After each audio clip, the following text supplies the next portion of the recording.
What's happening, y'all? Welcome back. You are watching Undomesticated Chef.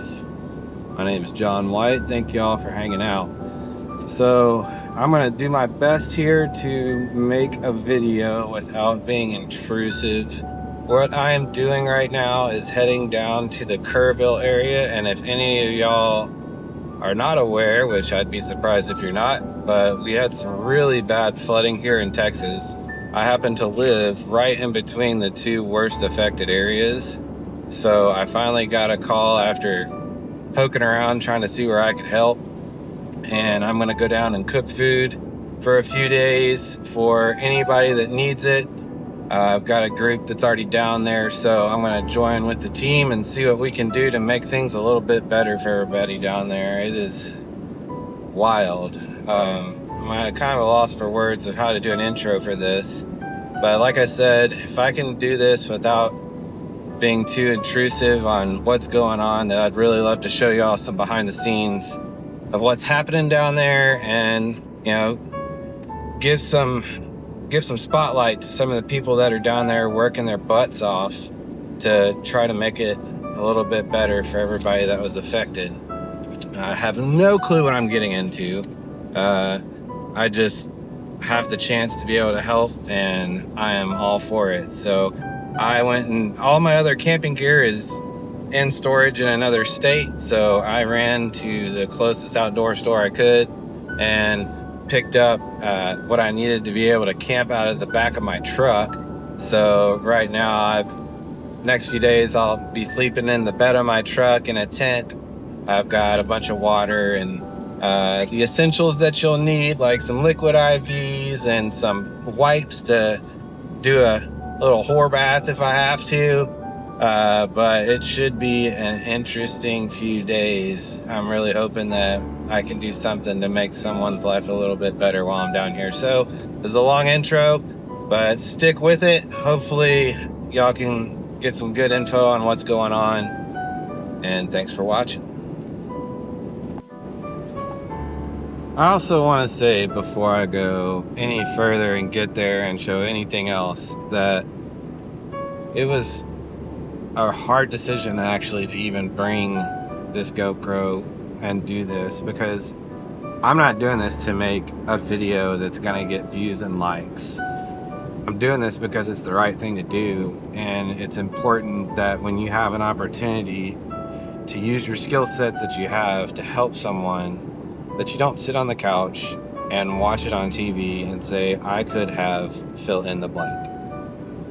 To me, it was extremely important to come down here and help in any way that I could, whether it be with a chainsaw or trash bags, or in my particular case, the fact that I'm a chef and I know these people could probably use a really good meal, and I can offer that to them. If that's all I can do, that's my love language. So just to get that out of the way now, the camera is a tough decision and hard for me to ever have out in any situation, yet alone in a natural disaster. But I also think it's important to document this experience and to also shine a light on all these people that are down here that have taken time off of work, fill in the blank there as well, on what they might have, you know, stopped doing in their life to be able to get down here and help someone out. So just keep that in mind when you're watching this, that this wasn't to make views, but to honor those that were lost and to honor those that have dropped what they're doing to come down here and help. That's what Texas is all about, and I'm just thankful to be a part of it. All right, y'all, I'm out here in the Kerrville Folk Festival grounds right now. I just put the camera away and got through today. We got lunch and dinner out, but tomorrow they're expecting that we're gonna have 100 for breakfast, and then somewhere around 660 to 700 for lunch, and then like another 400 something for dinner. And so we're way off in there in this little camp kitchen, and there's literally now there's only 3 chefs that are here, including me. So we have some volunteers out here, which is great, and they're helping deliver food. So this is south of town, and they're actually having to transport this food to the different locations, which could be anywhere from 15 minutes to an hour away. The donations are great out here, but it's a lot of the same stuff, and we don't have the ability to really do much variety. And some of these people have been out here for days, and they're basically eating the same thing meal after meal, which is a lot of like chopped brisket sandwiches and sausage wraps. For instance, right now we have 0 vegetables in this place, like no veggies. There's no onions, there's no zucchini, there's nothing. So we couldn't even give them anything on the side if we wanted. Now, behind me here, we have a full truck full of ice. Then we have this whole reefer truck that's full of random stuff. Like 4 pallets of tortilla chips, 4 pallets. There's cases of water. We've had some Red Bull delivered, odds and ends like that, which are great. But there's definitely a lack of some essentials that we need to be able to make really good quality food. So I'm about to hop in this reefer and actually do an inventory so we can kind of figure out what all we need. We did have some help from a supplier that's going to be able to deliver us a lot of the goods that we needed, like flour and butter and some vegetables, to be able to give a little bit of variety for these volunteers the next few days. But this is where I'm going to be camping out, basically. My buddy brought this really cool pimped out van over here that he's crashing in, and this is home base for us. Thankfully there's showers here, so we can at least get a shower in. I'm gonna put a tent up in the bed of my truck. I'll show you what that looks like later, but we got to do a lot more. Thankfully we did have help, but all of our volunteers are gone for the day, and it is 6:30. So we have to have food ready to be taken out by 7:30 in the morning. We have a 1,000-gallon smoker that's full of chicken right now, because we're going to try to do some kind of chicken salad, cold item for them to be able to eat on the go tomorrow. But it's crazy. It is crazy. The organization, there is some, but it's not great. I'm just being honest. There's been a little bit of confusion on getting supplies in and getting the right numbers overall. I know they're doing the best they can, but you know, everybody's kind of winging it out here. It's hectic.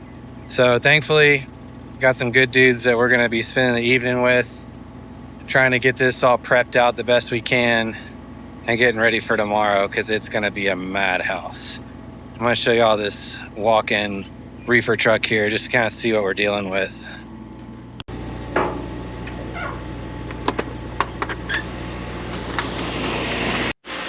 All right, so we're inside this refrigerated truck now. Kind of give you all an idea of what the culinary people have to work with right now.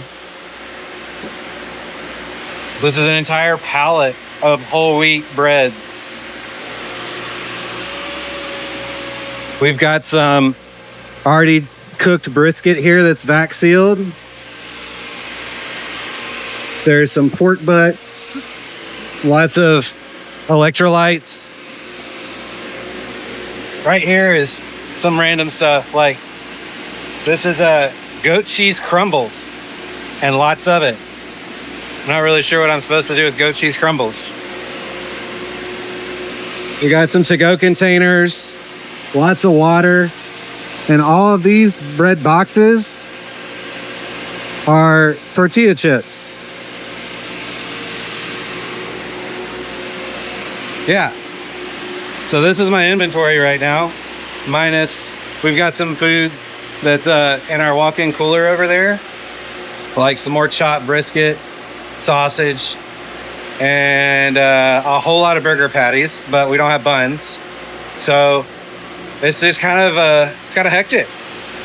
So if y'all are watching this and this is still going on, if you're thinking about donating, things that are important right now are things for like little snack bags. So it could be granola bars, power bars, electrolyte powders, like liquid IVs and stuff like that, so they can mix that into their water. Those are all things that are nice to be able to give them in a little snack pack. And then, believe it or not, like some variety, vegetables, pastas, some canned goods, some type of like easy dessert kind of things that we might be able to do for them. There's a lot that could be done. So keep that in mind. All right, things have calmed down. Just got inventory done. I'm gonna show you our cooking device from Mill Scale. So we've got this big old smoker, Argentina grill, nice stainless steel cooking surface. This is actually to be able to hang proteins and vegetables and all kinds of goodies off of. This massive smoke box. Y'all might remember this heathen from the last video. Yeah, what's going on? One guy, one jar. Taste your product, man. Taste your product. So we got all these chickens working. Ben's over here slinging his meat.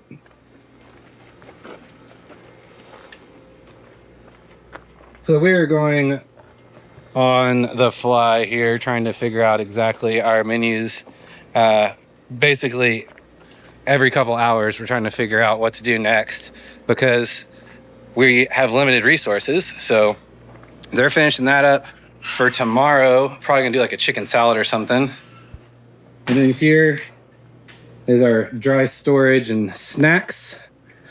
So we have a bunch of volunteers that come in and they'll help organize all of the odds and ends that we need for each place. All that goes up on the board for what we're going to be doing for that particular meal. Tomorrow morning is the easier morning because we only have to do 100 for breakfast, but then it goes up to like, I think we have to cook for like 680 people for lunch. I think is the most recent number I got. All of that is coming out of this little kitchen right here. So thankfully some of the volunteers got it all cleaned up earlier because we were trying to get some organization taken care of and the inventory. But we've got these 2 ovens, cooking surface, 2 flat tops, and a convection oven. There's a walk-in cooler and a walk-in freezer. And this is all the donation stuff that we've gotten so far. Copious amounts of burger patties, lots of random breads, and a lot of ice was delivered, which is great. So there's an ice truck out there. We also have all of that. So that way the coolers get filled with drinks and everybody gets a cold beverage. But this is it. This is all we got. So this is what a little behind the scenes looks like for the Kerrville area, getting all these volunteers meals. So tomorrow we have 4 or 5 main guys in here, guys, maybe gals. So pretty small groups would be pushing out that much food, but we're gonna do the best we can. And hopefully I'll be able to get the camera out here and there and give y'all some insider behind the scenes along the way. All right, we're gonna finish putting all this stuff away and frankly sit down and have a cold drink and get ready for tomorrow. See y'all then. All right, good morning, y'all. We are on day 3 now, and I just haven't wanted to pull the camera out. It just hasn't been the right vibe for me to be doing all that, and we're also super busy, so it's more important to get this food out than it is to make a video, obviously. So it's currently about 7:30, 7:25. We've already got our breakfast out for 100 people, so we just did like basically a casserole that people can scoop and sent it with tortillas and hot sauce and stuff so they can make tacos, but kind of with tater tots, bell peppers, onions, smoked sausage, bacon, eggs, cheese. Kind of made a bake like that in foil pans for the group. But now we have another approximately 300 plus that we've got to do for lunch. And our lunches have been a lot of chopped sandwiches and sausage wraps because that's what we've had donated a lot of. So that's what we're about to get back into and get all of our counts ready. But I think we have more staff today because it's been kind of bare bones for us. So allegedly we got some more people coming in today to help us. So that will help allow us to organize a little bit more and kind of get a better inventory and hopefully be able to reach out to some people and let them know what else we need. Other than that, I'm going to be here probably another 48 hours or so. And then if there's enough staff, I'll leave. I need to go home for at least 36 hours. Then I'm going to come back and keep going. As long as we have food, figured may as well stick it out here and see what I can do. They were very kind and actually gave me this little cabin that I was able to put my cot in with air conditioning, so I don't have to use my tent, which has been great because we've been going from 5:30. Well, we get up at 5 and we're starting cooking at 5:30. And by the time we're done, it's 10:30, 11 o'clock at night. So to be able to at least get in there and get some AC has been fantastic. There's actually some showers in there, so we can get rinsed off, refreshed, and get, feel a little bit human every day, which is nice. Already got some little bit of baggage under here, but anyways, I'm gonna put this down, get to our prep. If I can, I'll pull it out here and there, but this has been really awesome. There's a lot of really great people and a lot of really great companies that have come together to get us a lot of supplies. So I'm thankful for all those people. Y'all know who you are. I can't name them all. All right, till later. So thank you to Mission Catering Equipment for these amazing pots and pans. The difference this will make to cooking volumes of food for all these people in Kerrville is amazing. It's incredible. Morning, y'all. Day 6 for me out here at the Kerrville Folk Festival grounds. Just got out breakfast. People are about to start showing up. Today was our last day for breakfast just because, I have to get up at 5 and take care of that and then work till 7 or 8. So it's just really wearing, and we just don't have the staff to be able to keep that up long term. But on the other side of things, check out all the stuff that people have donated. And there's more in another storage area, but we got snacks on snacks on snacks. All kinds of hydration packs for people to take out. Beef jerky, chips and all that. Kind bars. Black Rifle Coffee Company dropped 2 pallets of those energy drinks. So that was awesome. But we've got copious amounts of these Sochi chips, which are really tasty. Really weird name, but they're good. It kind of looks like a mess, but it's just nonstop, in and out, in and out. Kitchen is completely stocked. We have over 2,000 pounds of just ribs right now. And thanks to a group from MML, so they're a hospitality group that has a bunch of restaurants in Austin. They have been phenomenal in helping us out. Like, this would not be happening if those people were not helping us the way that they are.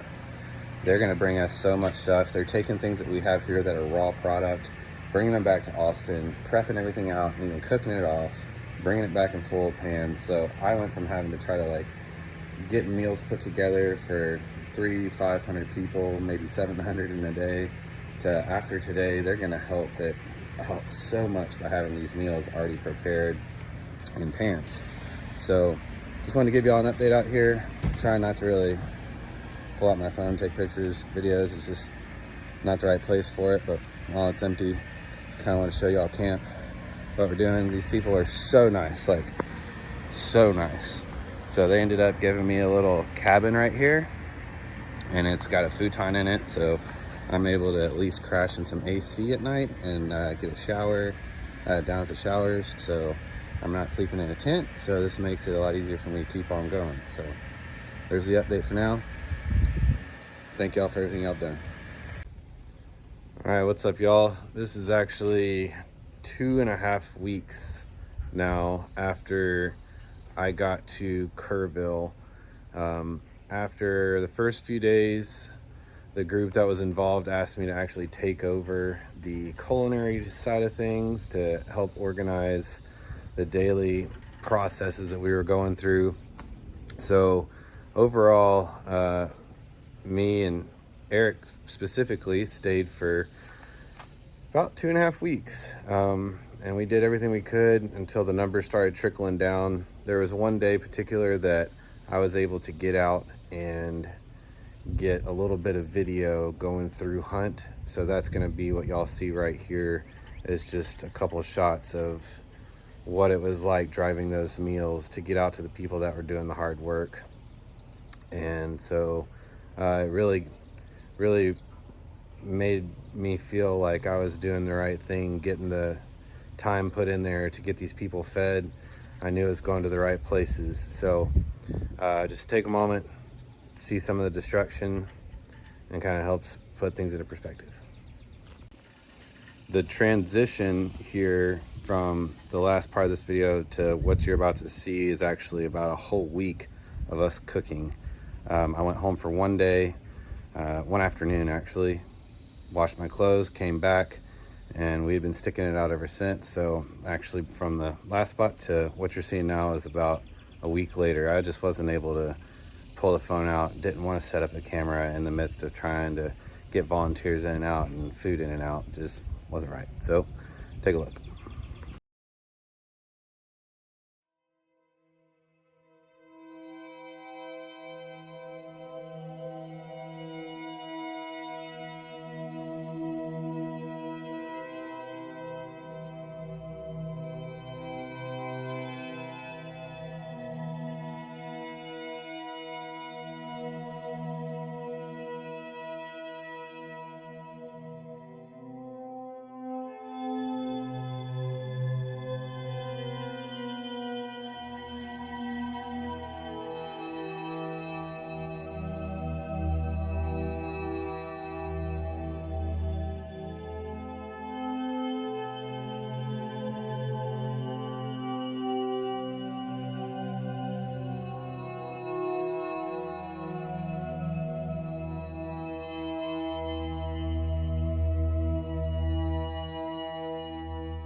Bunny and some items belonging to them. Copy that. Hey Beck, we have food. Copy that. We're gonna keep scouring just a little bit where we're at because we found a spot that's like...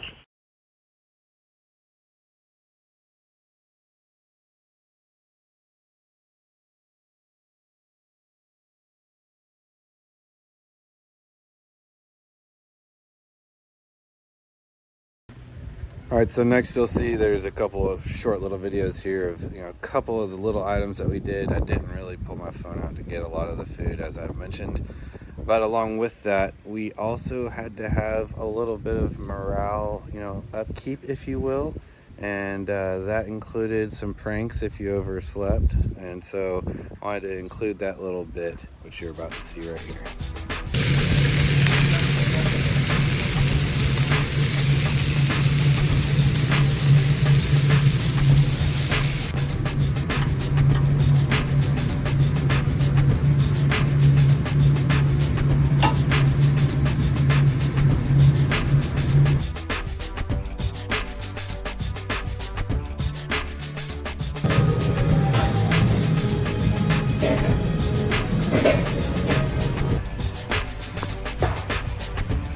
So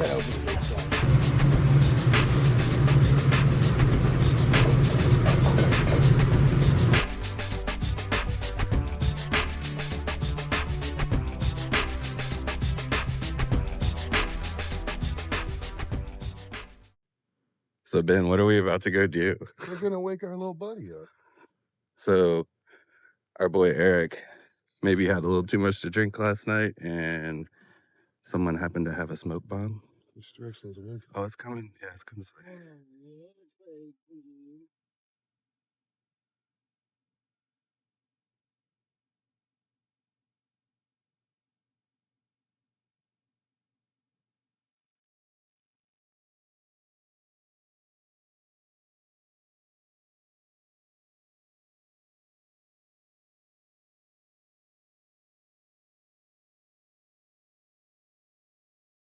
What the fuck?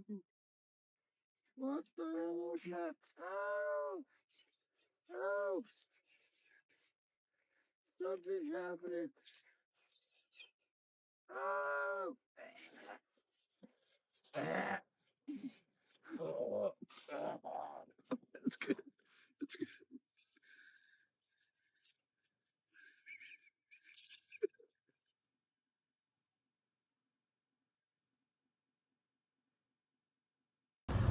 All right, this is week 2.5 here, and as of today, this is Friday, we have decided that we are no longer going to be doing food out of this location. I need some time off anyways, so what we're going to do is haul all this stuff to town and they will distribute it as needed. So what we have on our first load is a lot of Black Rifle coffee and Ramblers and other odds and ends supplies, whether it be energy drinks, first aid equipment, soap, and that way all that can get distributed around town as needed. So this is our first load, getting things done here. There's drinks that now we're just down to kind of water, right?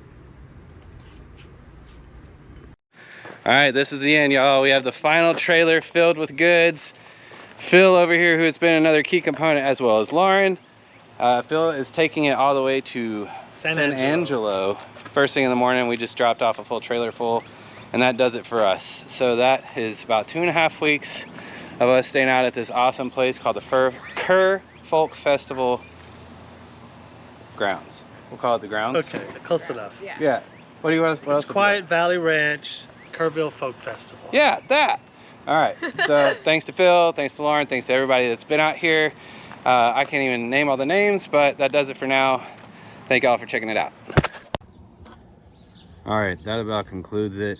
I actually went on ahead and wrote down all the names that I could at least think of, because I did want to make sure that I said thank you to everybody that was involved. So if y'all will just bear with me for a second. Eric Posa, he stuck with me from the beginning, and he was with me almost every day, sleeping out of his van, and I wouldn't have been there if he hadn't called. So really appreciate having him in there.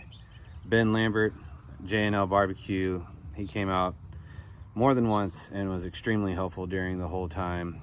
Greg and Casey Ring from Casey Lee's Craft Barbecue, they came out and helped me on a handful of days, so I'm super thankful that they were able to take the time out of their busy schedule to do that. Lewis and Casey, your private chefs out of Austin, y'all are fantastic. They stuck with me for a handful of days as well. Dustin and Addie Relish in Houston. If y'all are in Houston, go check them out for sure. Jenna and Clint Sanders, Bunker Branding. They really came through with a lot of supplies that we needed, and I was very thankful to have them as friends that were able to get us what they could. So thank y'all. Matt Johnson at Millscale, he's the one that provided the 1,000-gallon smoker. Jed Adar, probably messed up your last name and I'm sorry, but the McGuire Mormon group, the MML Hospitality Group out of Austin, they made it where we could do so much more with all the food that they finished off site, panned up for us so that we could just more heat and serve. We've got Seth Siegel Gardner, so he's part of a hospitality group over in Houston. He was imperative in all this. Phil Mollering, sorry if I'm butchering y'all's last names, Brick Vault Brewery and Barbecue, and also the Gage Hotel in Marathon. He had a big part in this as well. Nick's Not Normal Barbecue, he came out with his crew and helped us for a day, brought his own food and everything, so that was fantastic. Sarah Hurd from Foreign and Domestic. She did so many trips to come out and help. She did inventory for me on multiple occasions. Could not have kept my brain together if it wouldn't have been for Sarah coming out and helping and keeping things organized. So I really am appreciative of her. Chef Mike Johnson, shout out to you, dude. He went and got us some awesome heavy duty kitchen supplies that we needed, and so that made our jobs a whole lot easier to be able to get stuff done there. Cameron, thank you for the tasty tequila that you sent. It was sipped on and enjoyed throughout the evenings. Travis at Barbecue Rubdown, he sent me a whole box of spices and we got to use those, which was awesome because we hardly had anything in the place. So thanks, Travis. We got the Experience a Chef on IG. He came out and helped us for a day. Awesome dude. Donette was always calling to get people involved in who needed food, how many people, always dealing with the volunteers, so many other things. But Donette is a fantastic person that is part of the Kerrville Folk Festival grounds there. Let's see, Phil Ingstrom, so many different things. I love you, Phil, man. You're awesome. He was doing everything under the sun, whether it was moving pallets of water, you know, making sure that the ice machines were going, the ice trucks were going, moving ice, inventory and stuff. I mean, he was always so busy. And then when it came time to be sending meals out, he was getting all of the volunteers directed to the right places, having the vehicle out there so that we could get the food loaded. We're going fishing, Bill, don't worry. Jordan, man, thanks for helping out for a couple days, dude. It was great to get to meet you. And the Thermopin, I'm gonna be using a lot. He gave me one of those, so I appreciate that. Brent, let's see, was it Brent Brummett? So Chef's Warehouse, he is who made it possible for us to get so many other supplies out there. Without him being able to get us what we had, it would have been a completely different ball game. So Brent, thank you so much for that. Kelly at Mr. Green's, I really appreciate that. You were able to get us a lot of goods when it came to zucchini, squash, tomatoes, pico de gallo, chopped fruits, so many things that made it where everybody had a much better meal. So thank y'all for that. Shannon out there, I was doing the social media at the festival grounds. Really appreciate all your hospitality. Polecat, so Polecat is one of the ones that stays on the grounds out there. He was helping with maintenance. We had issues with the freezer. He got somebody out immediately. So really appreciate him. And Trent from the Fish Fry down in Houston, thank you so much for giving me a break. I really needed it, and it gave me a chance to get you a couple of those videos of the damage on the ground. So if I missed anyone, I'm sorry, but thank you all. It was great to be a part of all this, but it's time for it to come to an end. So thank y'all, and I'll see you on the next one.